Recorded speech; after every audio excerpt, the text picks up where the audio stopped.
Olá, seja bem-vindo. Está no ar 27 Segundos pela RCTV, canal 27 da NET Digital. Eu sou Hermes de Luna e vamos direto às imagens do que foi notícia que virou manchete em 27 segundos pelas lentes da RCTV.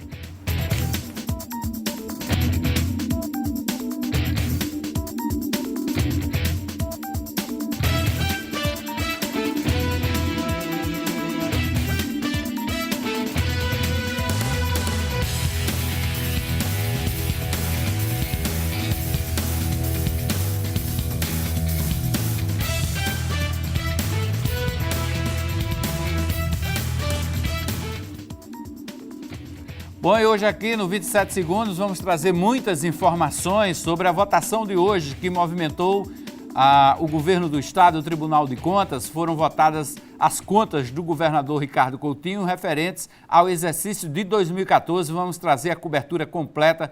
Preparamos uma reportagem sobre essa votação lá no Tribunal de Contas do estado e vamos trazer também muitas informações de bastidores no programa de hoje. Vamos direto a Campina logo, conversar com Arquimedes de Castro já a partir de agora. Boa noite, Arquimedes. Prazer tê-lo aqui novamente no 27 Segundos na RCTV. Boa noite, Hermes. Boa noite, pessoal do 27 Segundos. Prazer estar de volta aqui com vocês no canal 27 e estamos à sua disposição aí. Essa aprovação de contas aí do Tribunal de Contas do Estado foi uma verdadeira operação de guerra do governo, né? Para conseguir fazer essas contas serem aprovadas. Me parece que, apesar de uma multa aplicada ao governador Ricardo Coutinho, de R$7 mil, as contas foram devidamente aprovadas, né? Verdade. Lhe surpreendeu esse placar de 5-0 à unanimidade, Arquimedes? Porque muito se questionou antes, desde o ano passado, né? Vem se questionando, alguns conselheiros vinham se posicionando a respeito, o próprio governo também vinha questionando essas declarações dos conselheiros. Chega a votação, unanimidade, 5-0. Lhe surpreendeu? Não, eu acho que não, porque o governador Ricardo Coutinho, desde que começou o governo, né? Ele tem pautado sua administração e sua gestão por contratar excelentes profissionais para cuidar das finanças.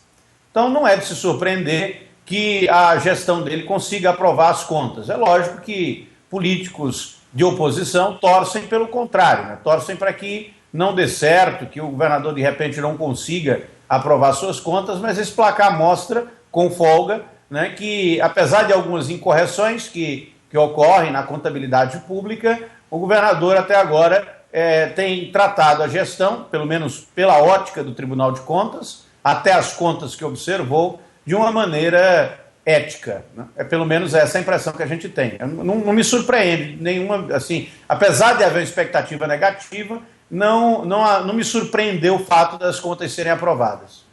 Bom, Arquimedes, ontem a gente não conversou por conta de um problema técnico de internet.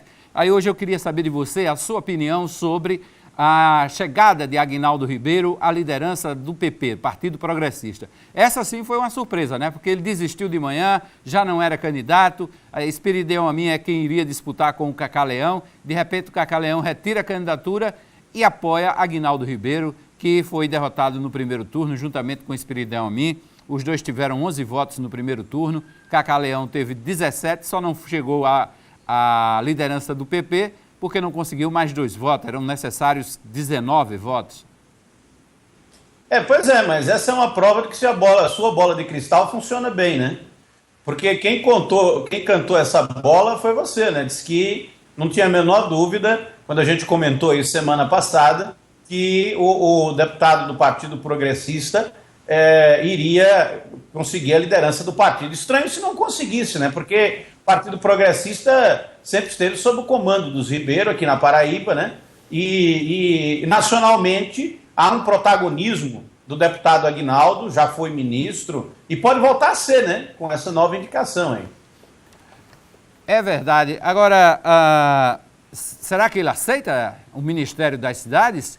O Ministério das Cidades tem 2 opções para os paraibanos, né? O Aguinaldo aceita, se o ministro, claro, sair, o Gilberto Occhi, ele está doente, se tratando de um câncer de próstata, e está esperando uma conversa com Dilma para entregar o cargo por recomendação médica para se dedicar a esse tratamento. A doença não é fácil, todo mundo sabe disso. E como secretário executivo tem outro paraibano, Carlos Vieira, que foi superintendente. Quer dizer, pode sobrar para um ou para outro, mas cai aqui no colo de um paraibano. Pois é, mas eu acho que quem tem mais peso e densidade política para assumir isso aí é Aguinaldo, né? Já foi ministro das cidades, teve uma atuação aí elogiada pela presidente Dilma, é o queridinho da Dilma, né?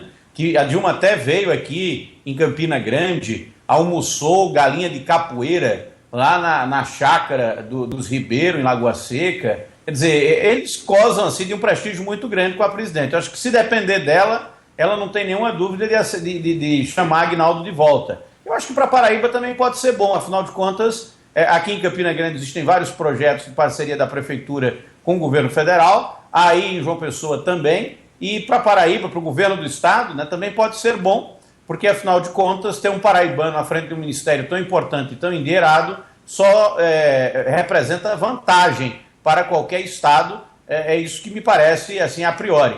Agora, se ele vai aceitar, eu não sei, né? Porque talvez a presença dele como líder na Câmara, nesse momento, seja mais importante para a estabilidade do governo do que ele ser ministro. É verdade, você tem razão. Essa estabilidade lá na Câmara seria importantíssima para o governo Dilma. Aliás, por falar na presidente Dilma, hoje, novamente, um climão em Brasília. Dessa vez o PT ficou com raiva de Dilma, está acusando Dilma de se aliar à Serra para permitir que a Petrobras não seja a investidora integral 100% no pré-sal e está ameaçando, inclusive, não receber bem Dilma no encontro que vai ter no próximo sábado, né? O presidente do PT do Rio de Janeiro disse que a presidente Dilma deveria ficar fora do país nesse período, seria melhor para ela, para não enfrentar os protestos de petistas que são contra, não só sobre essa questão do pré-sal aí, né, porque botaram sal demais na sopa do pré-sal, a coisa salgou, né, e o pré-sal que ia salvar a educação brasileira terminou se mostrando como um grande fiasco, e não é só isso.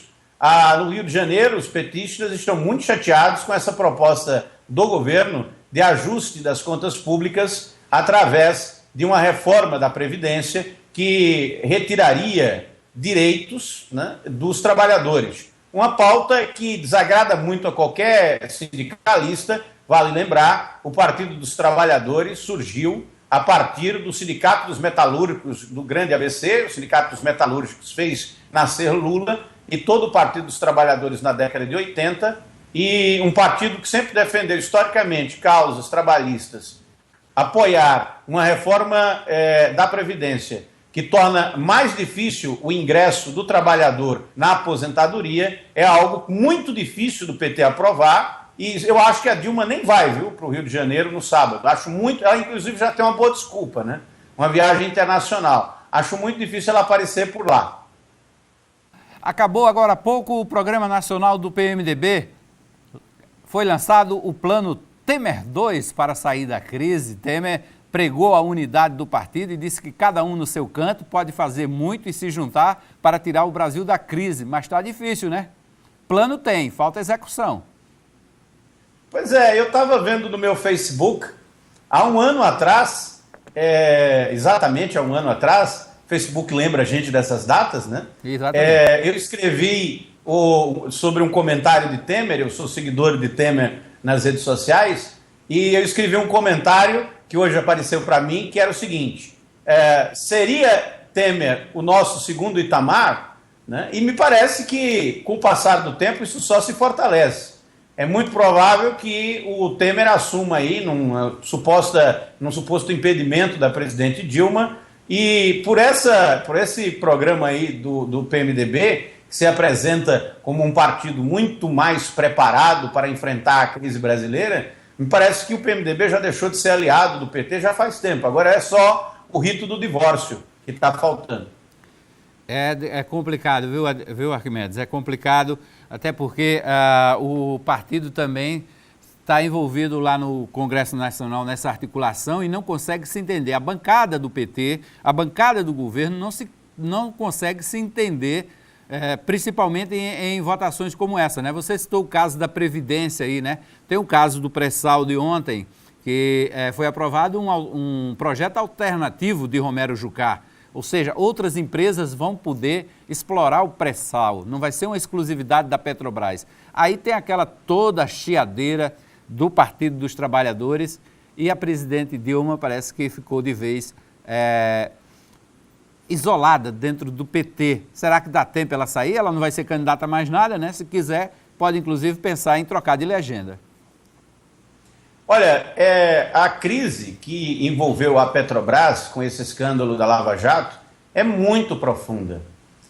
Eu tenho um amigo que tinha pelo menos 2 hotéis em uma região litorânea onde se esperava mais investimentos da Petrobras. Ele fechou os 2 hotéis porque toda a cadeia produtiva do petróleo, ou seja, as empresas que estão ligadas à produção de petróleo, à Petrobras, indiretamente empresas privadas, foram intensamente atingidas pela crise de escândalos de corrupção que envolveu a maior estatal brasileira e uma das maiores empresas do mundo de exploração de petróleo. Na prática, o que nós temos é uma situação extremamente difícil para a Petrobras de ser contornada e a minha expectativa, inclusive, é que se não houvesse essa flexibilidade apresentada nesse projeto alternativo, o pré-sal poderia naufragar de vez, porque só a Petrobras não tem recursos, não tem caixa e nem credibilidade internacional para fazer uma exploração em águas profundas, como é o caso do pré-sal. Não é tirar petróleo de um lugar fácil. O petróleo do pré-sal é caro de ser tirado, difícil de ser tirado, requer investimentos, e o governo federal está de pires na mão, como todos nós já sabemos, Hermes. Ok, Arquimedes. Daqui a pouquinho a gente volta para a gente comentar melhor. Eu vou, inclusive, trazer a reportagem completa da apreciação das contas de 2014 por parte do Tribunal de Contas do Estado, as contas de governo. Vou trazer essa reportagem e a gente vai esmiuçar aqui, dissecar como é que foi essa votação hoje no Tribunal de Contas do Estado. E a repercussão também dentro do governo. Fique ligado, voltamos em seguida, é rapidinho o nosso intervalo.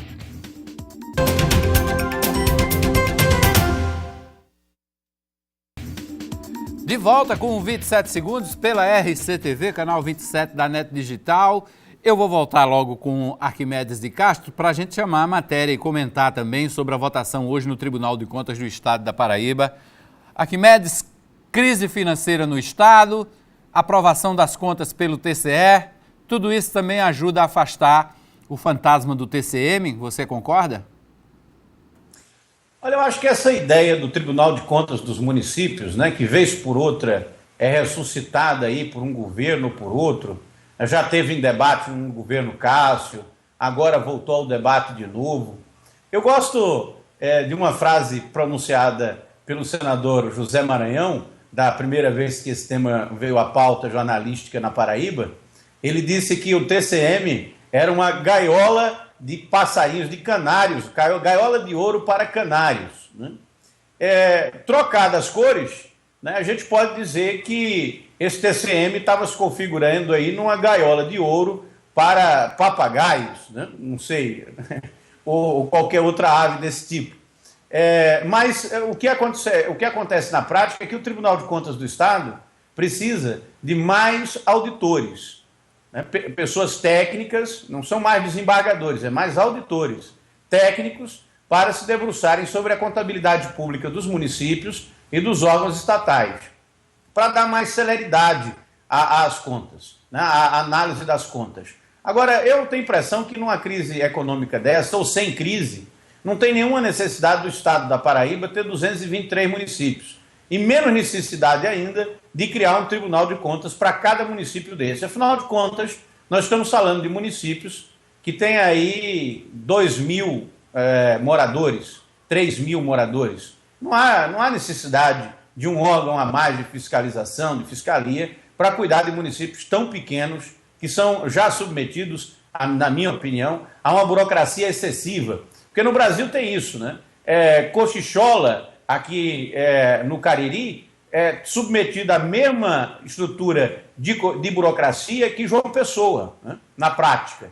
Então, isso termina dificultando o trabalho dos prefeitos em organizar a contabilidade pública. Não é com mais fiscalização que nós teremos menos corrupção, na minha opinião, mas sim com a escolha mais criteriosa daqueles que vão tomar conta da chave do cofre. Hermes. É verdade, Arquimedes. Vamos acompanhar agora a reportagem da votação hoje no Tribunal de Contas. O governador Ricardo Coutinho teve as despesas de 2014 aprovadas pelo Tribunal de Contas do Estado. Apesar da vitória, vai ter que amargar uma multa de R$7 mil. Por 5 votos a 0, o Tribunal de Contas do Estado aprovou as contas do governador Ricardo Coutinho referentes ao exercício 2014. O relator foi o conselheiro Nominando Diniz. Secretários de Estado acompanharam a votação do processo de 2014. Os pontos mais polêmicos foram os investimentos de saúde e educação. Na saúde, o que é que aconteceu? A lei determina que transite todos os recursos pelo fundo. Então, a auditoria corretamente excluiu aqueles pagamentos que, embora fossem saúde, não transitaram pelo fundo. Só que, pelo princípio da segurança jurídica, o Tribunal de Contas, em 2012, que é do advento da lei 2013, aceitou. Então, não tinha como você, sem determinar o gestor, que a partir daquele momento, daquele instante, não iria mais aceitar, você excluir. O relator também explicou como foram apreciados todos os pontos referentes à educação.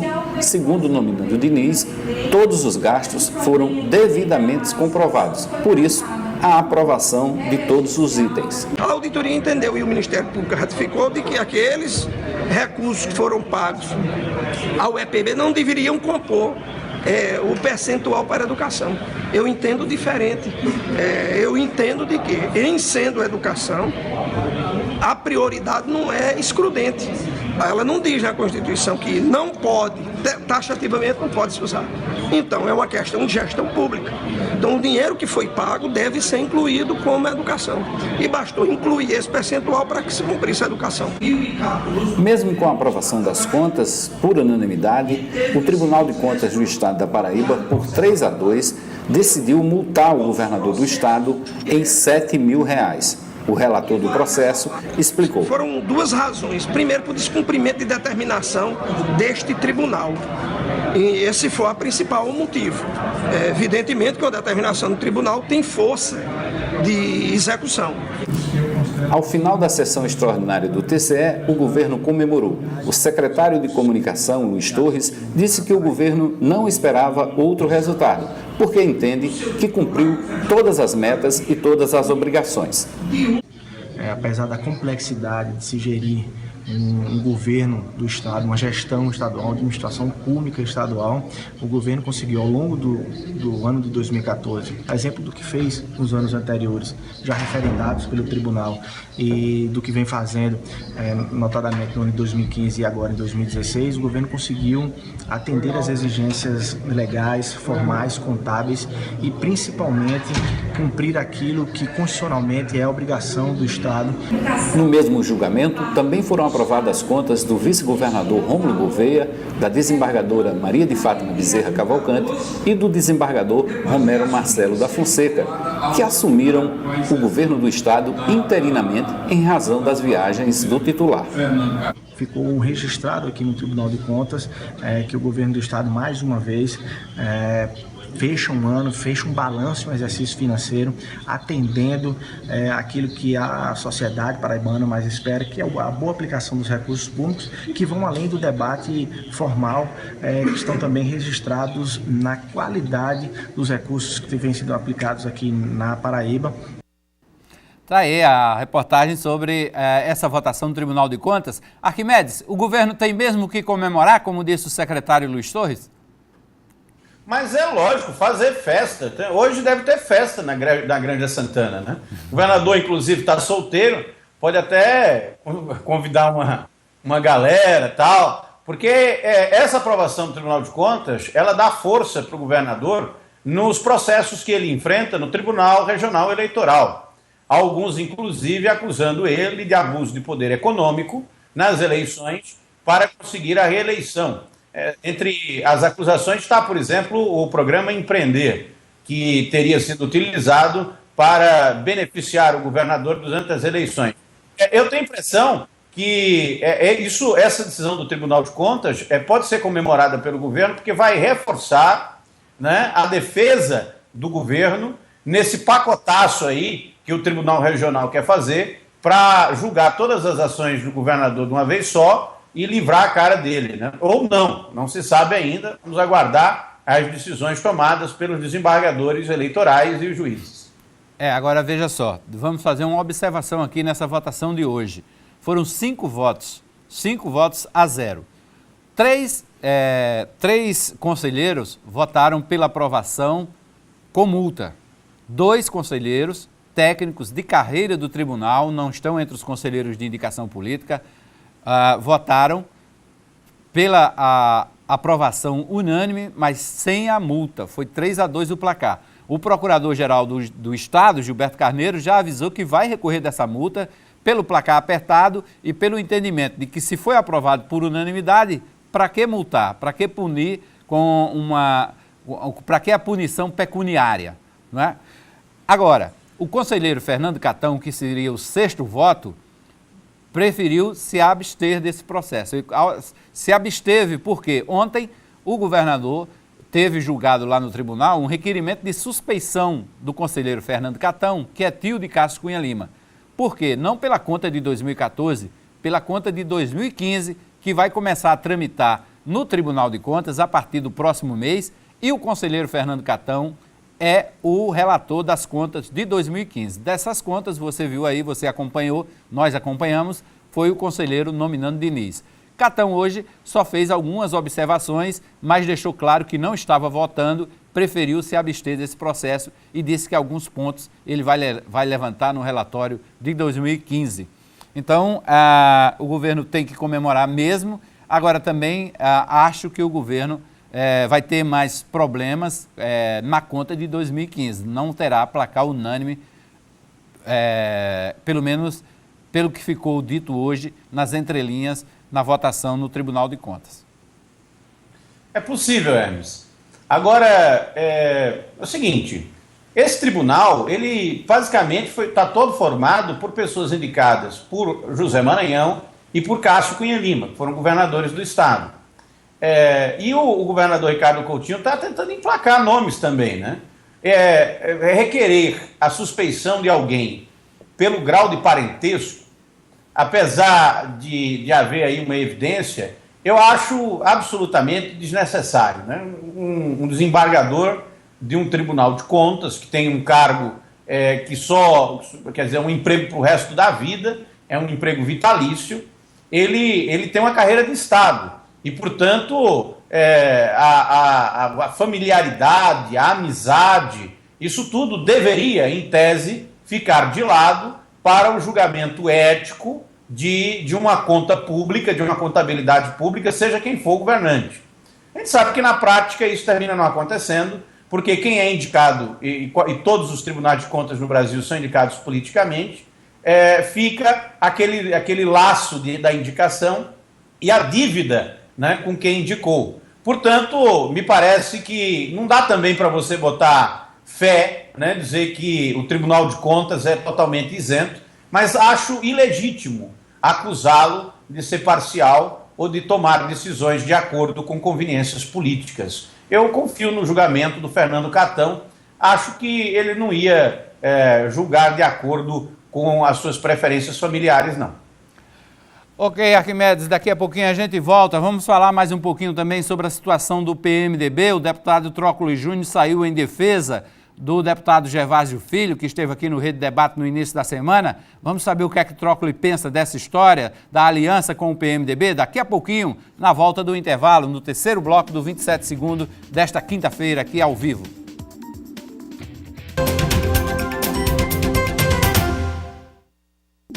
De volta com o 27 segundos pela RCTV, vamos falar agora sobre uma situação que está preocupando todos os paraibanos, o Brasil inteiro, e a comunidade internacional também. Pesquisadores americanos continuam visitando mães que tiveram bebês com microcefalia no estado. Já são quase 800 casos suspeitos e 59 confirmados aqui na Paraíba. O trabalho começou com perguntas básicas. A senhora mora há quanto tempo na Paraíba? 26 anos. 26 anos. Depois, os questionamentos foram mais específicos. A senhora teve outras gravidezes. Quantas gestações a senhora teve? 2? Tudo foi anotado. Cada informação é importante para o levantamento realizado por técnicos do Ministério da Saúde do Brasil e do Centro de Controle e Prevenção de Doenças dos Estados Unidos. O que os pesquisadores dos dois países querem é buscar informações que possam comprovar se o Zika vírus é o responsável pelos casos de microcefalia registrados na Paraíba e no Brasil. Por enquanto, essa é apenas uma hipótese e o levantamento está apenas no começo. Serão 50 dias de trabalho. Nesta quinta-feira à tarde, os especialistas brasileiros e americanos visitaram a maternidade Frei Damião. Só aqui, nos últimos 4 meses, nasceram 6 crianças com microcefalia. 44 casos suspeitos são investigados. Nós fizemos uma amostragem aleatória e selecionamos alguns casos para fazer os grupos controles. Nós estamos fazendo acompanhamento de desenvolvimento e crescimento das crianças aqui no Banco de Leite, uma parceria da Secretaria, Banco de Leite e a Maternidade Frei Damião. Além da capital, cidades da Grande João Pessoa, Campina Grande e Patos também vão receber a visita dos técnicos. Na Paraíba, são 790 crianças suspeitas de estarem com microcefalia. 59 já foram confirmadas. Bom, tá aí, essa situação preocupa muito. Campina Grande também tem sido um foco de atenção muito grande, não é, Arquimedes? Uma preocupação muito grande. O poder público está totalmente envolvido aí, não é?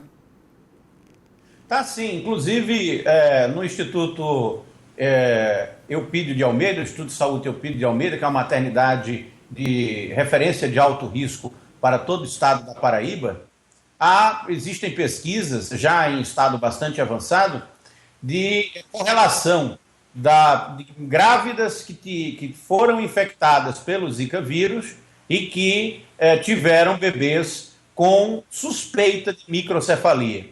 Eu tenho muito cuidado de falar sobre tudo isso, porque há na mídia internacional, na imprensa em geral, muita desinformação. Nós, jornalistas, somos famosos por sermos péssimos leitores de estatística e eu não conheço pouquíssimos jornalistas capazes de fazer jornalismo científico, ou seja, de elaborarem matérias que tragam para o telespectador, para a audiência, para o leitor, informações científicas confiáveis. É uma deficiência grave do jornalismo brasileiro, mas também do jornalismo no mundo inteiro. Essa semana, hoje, por exemplo, esteve aqui uma equipe do New York Times para fazer uma entrevista com a doutora Melânia, que trabalha no Instituto de Saúde Eupídio de Almeida e que atendeu algumas mulheres que têm casos suspeitos de microcefalia. Anteontem, o prefeito Romero deu uma entrevista por Washington Post. E por que a mídia internacional está tão interessada nisso? É porque o Brasil, daqui a mais alguns meses, é foco internacional da imprensa na cobertura das Olimpíadas. E as Olimpíadas trazem para o Brasil estrangeiros que vêm trabalhar e competir. É muita gente. Só para você ter ideia, Hermes, num evento paralelo, que é o caminho da tocha olímpica, né? A apresentação da tocha olímpica pelas cidades brasileiras, nós vamos ter em João Pessoa, em Campina Grande, cerca de 500, 800 pessoas que trabalham para o Comitê Olímpico, que vão trazer aí toda uma estrutura para percorrer João Pessoa e Campina Grande com a tocha olímpica.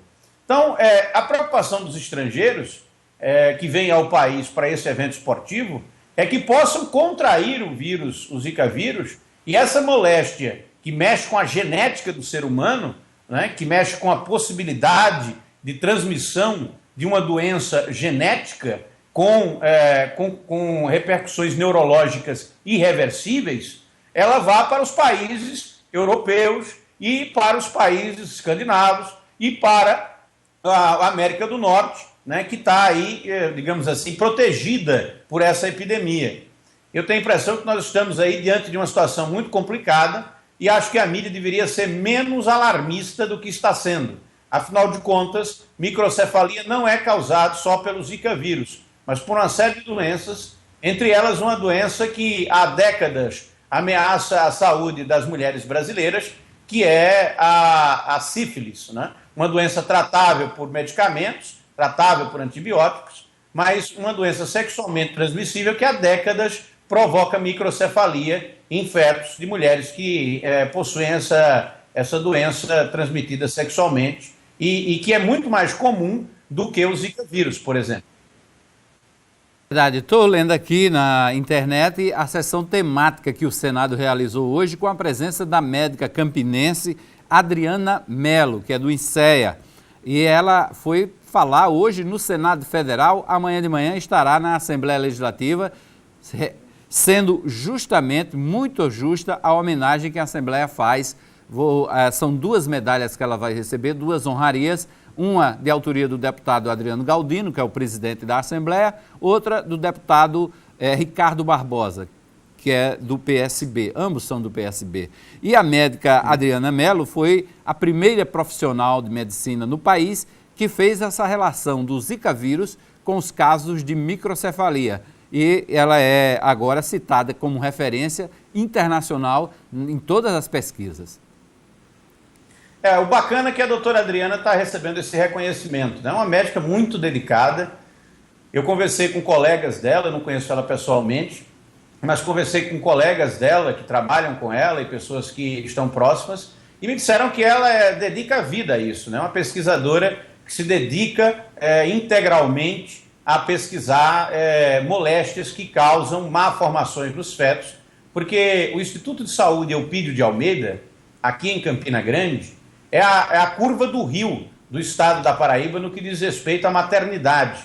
Toda mulher que tem algum tipo de complicação no parto, que não fez pré-natal, que está doente de alguma maneira, em qualquer cidade paraibana, exceto essas próximas de João Pessoa, todas elas vêm para Campina Grande, né? E por isso existe uma pesquisa intensa no Instituto de Saúde para detectar as causas, por exemplo, de mortalidade, malformação do feto, essas coisas. A Prefeitura aqui de Campina criou, inclusive, um serviço no Hospital Pedro I de acolhimento e atendimento e tratamento de crianças com suspeita de microcefalia, que já foi citado, inclusive, numa reportagem do Times, do New York Times, semana passada, Hermes. É verdade, Arquimedes. Vamos acompanhar essa sessão amanhã na Assembleia. E eu teria o prazer também de conhecer a doutora Adriana, se ela estiver por lá, e vou trazer também a palavra dela aqui para o 27 segundos amanhã. É importante a gente ouvir. Quer falar mais sobre o PMDB? O recado que o PMDB mandou hoje novamente para o PT, parece que já tem repercussão. Estou vendo aqui, foi agora há pouco, né? Estou vendo aqui na internet já a repercussão no Palácio do Planalto, como de sempre. Não gostaram do tom de oposição do PMDB, com a participação de Eduardo Cunha, de Marta Suplicy e do vice-presidente Michel Temer, fechando com chave de ouro, lançando o plano Temer 2. Será que ele vai escrever outra cartinha amorosa para Dilma? Outra, né? Eu acho que não vai rolar mais cartinha, não, Hermes. O que está acontecendo aí é bastante evidente.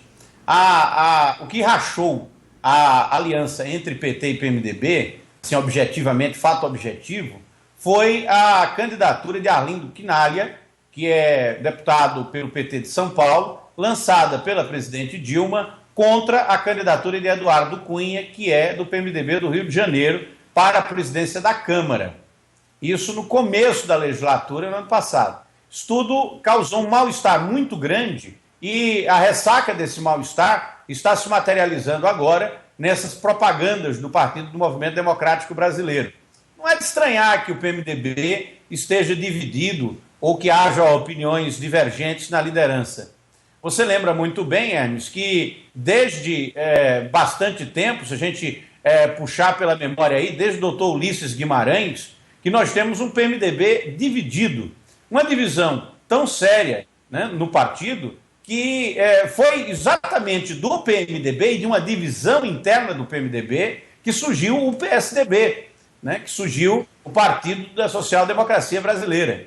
Então, eu não vejo assim nenhuma novidade nessa divergência petista interna. Agora, existem PMDBistas que estão com o governo, por enquanto dizem que é a maioria, mas existe uma corrente muito forte que quer o Temer no governo, num governo de coalizão, inclusive administrando junto com a oposição. Há quem diga que isso é apenas uma questão de ritual, porque estaria já consolidada a posição de que a presidente Dilma não tem condições de governar. Eu acho que é lógico que isso pode ser revertido pelo Palácio do Planalto, mas o Palácio do Planalto não tem apresentado, pelo menos do ponto de vista econômico, justificativas para que isso aconteça, para que o impeachment deixe de acontecer. Aqui em Campina Grande, Hermes, eu recebi uma notícia, vou dar em primeira mão aqui no 27 segundos, empresas muito importantes estão fechando. A Esplanada, por exemplo, fechou suas portas. A Maré Mansa vai fechar suas portas. E eu obtive a informação ainda não confirmada, estou para confirmar, mas uma informação importante que o Bom Preço, né, o Hiper Bom Preço aqui de Campina Grande, que fica nas margens ali próximo a Açude Velho, iria também fechar suas portas devido à crise econômica. Há quem diga que até a Alpargatas pode ser atingida com um plano de demissões voluntárias e até, muito possivelmente, o encerramento de suas operações aqui em Campina Grande, isso tudo devido à crise econômica causada pela crise política, que só piora, digamos assim, em progressão geométrica, inclusive com esse depoimento do João Santana hoje, dizendo que não sabia de onde vinha o dinheiro que depositavam na conta dele no exterior. Eu até agora estou virgem desse tipo de situação, todos os recursos que entram na minha conta, eu sei exatamente de onde vem. Você sabe, Hermes, ou você também recebe depósitos assim, de que você não sabe de onde veio? Bom, eu queria que João Santana reconhecesse que esse dinheiro é meu e depois devolvesse para minha conta, entendeu? Seria uma boa para mim e para ele. Ele se livraria por lá e eu ficaria rico, né? São milhões de dólares, 7 milhões de dólares, não é brincadeira não. Bom, Arquimedes, daqui a pouquinho a gente volta para o quarto bloco. A gente está falando da crise do PMDB nacional, vamos falar também da crise do PMDB aqui, local. No quarto bloco, vamos trazer Trócoli Júnior defendendo o colega Gervásio Maia Filho, que está de malas prontas para deixar o PMDB.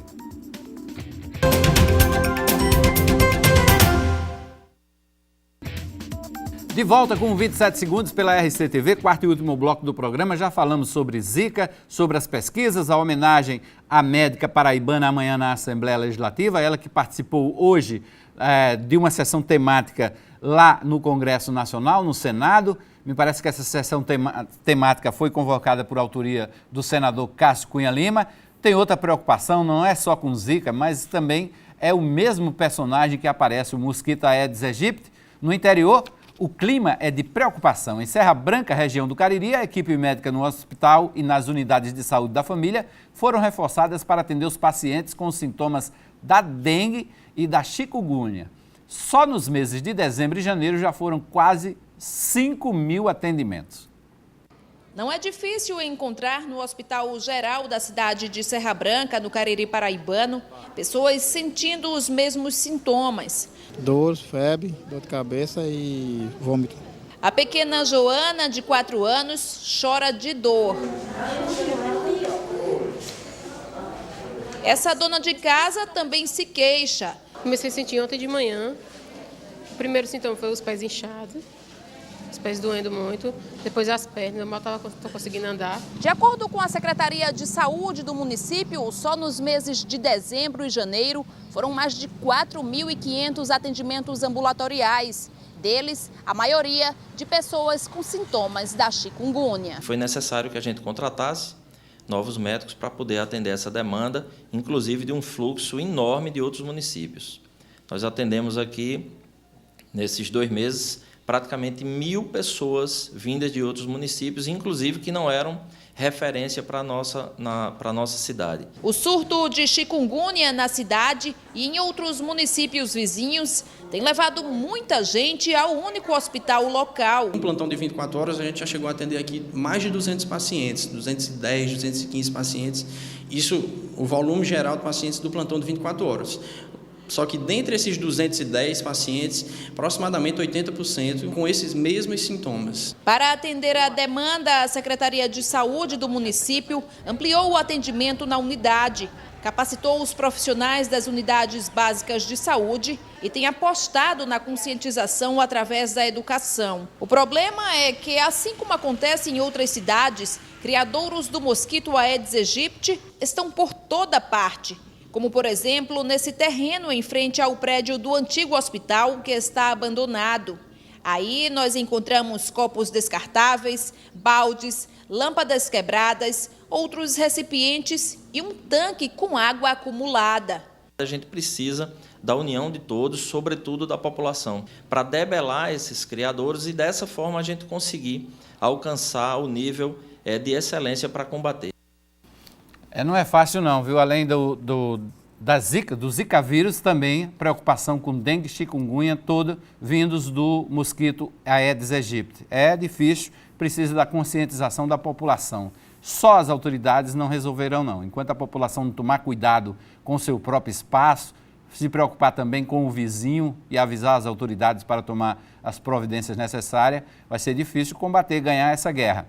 Bom, vamos falar de política novamente. Nós conversamos com o deputado Trócoli Júnior para saber a opinião dele sobre a insatisfação de Gervásio Maia dentro do PMDB.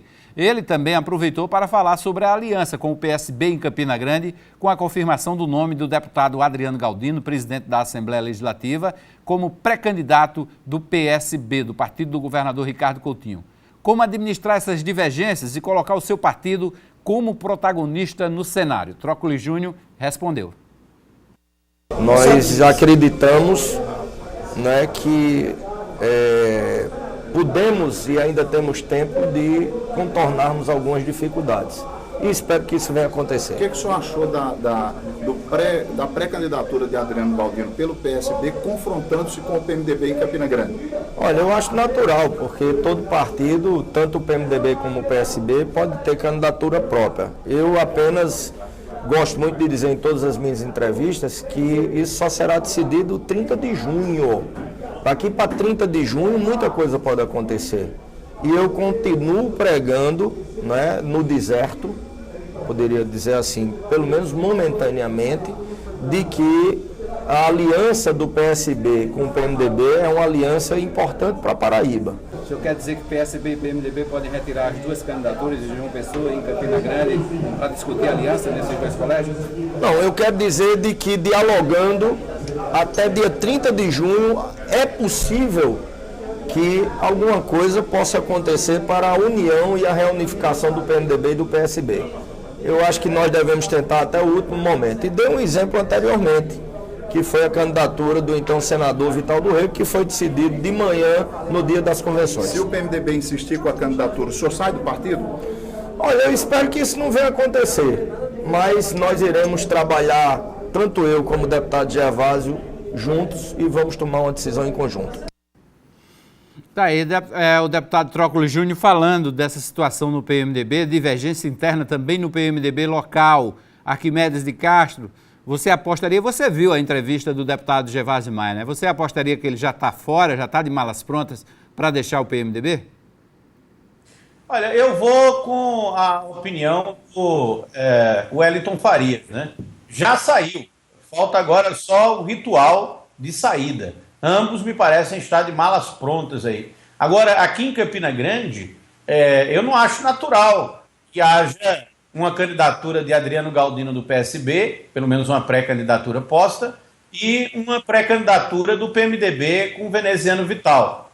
Os dois partidos, né, de oposição deveriam estar coligados, aí chegarem a um acordo. Podem até chegar daqui para o registro das chapas, mas o clima não anda muito bom. Numa recente entrevista hoje, Adriano Galdino disse que Veneziano representava uma oligarquia na cidade e que o nome dele estaria sendo apresentado para a quebra desse ciclo de oligarquias, elegendo um homem vindo do povo e, digamos assim, não ligado a grandes grupos políticos tradicionais. Esse tipo de acusação feita por Adriano azeda um pouco o clima entre Veneziano e ele. Havia uma expectativa de que Adriano fosse só bater esteira, por assim dizer, usando um termo da vaquejada, para Veneziano, mas a postura do presidente da Assembleia tem sido outra, e me parece que ele não vai entrar nessa apenas para compor o quadro, não, viu? Eu tenho a impressão de que a candidatura é para valer e terá o apoio aí de Ricardo Coutinho. A hora de decidir, Ricardo vai ver em quem põe as fichas, não é verdade? É verdade, Arquimedes. E esse tom de Adriano Galdino é o mesmo tom usado por Ricardo Coutinho no encontro dos pré-candidatos, no encontro estadual no sábado passado, né? Ele está repetindo o mesmo tom e, como você disse, azeda a relação. No calor da campanha, a tendência é o tom aumentar de ambas as partes, de ambos os lados, e quem é aliado, de repente, se distancia, não dá mais para fazer essa aliança no segundo turno. Tem que ter muito cuidado nessa situação para contornar, né? Um jogo de cintura muito grande, elefantes pisando em cristais. Eu tenho a impressão de que daqui para as eleições e para o registro das candidaturas, muitas águas vão rolar por debaixo da ponte da política, né? E águas que vêm do Congresso Nacional. Nós precisamos saber se nós vamos ter uma eleição onde o presidente da Câmara será Eduardo Cunha e a presidente da República será Dilma Rousseff. Porque se ambos caírem, como há expectativa de que caiam, isso terá um efeito muito grande em municípios com grande densidade eleitoral e com lideranças. Tá aí o Arquimedes de Castro, tivemos um problemazinho na internet. Bom, já chegamos ao final do programa. Arquimedes de Castro, uma boa noite. Amanhã a gente retoma aqui o 27 Segundos pela RCTV ao vivo. Bom, chegamos ao final do 27 Segundos. Amanhã eu estou de volta, né? 9 da noite. A todos uma boa noite. Hoje, quinta-feira, você já sabe, fica agora com Vida Retada. Chega aí José Vieira Neto, Roberta Formiga, trazendo o que tem de bom nessa vida, que é passear, andar, conhecer as belezas naturais e conhecer novas culturas. Fique ligado aí na RCTV, do seu jeito, para você.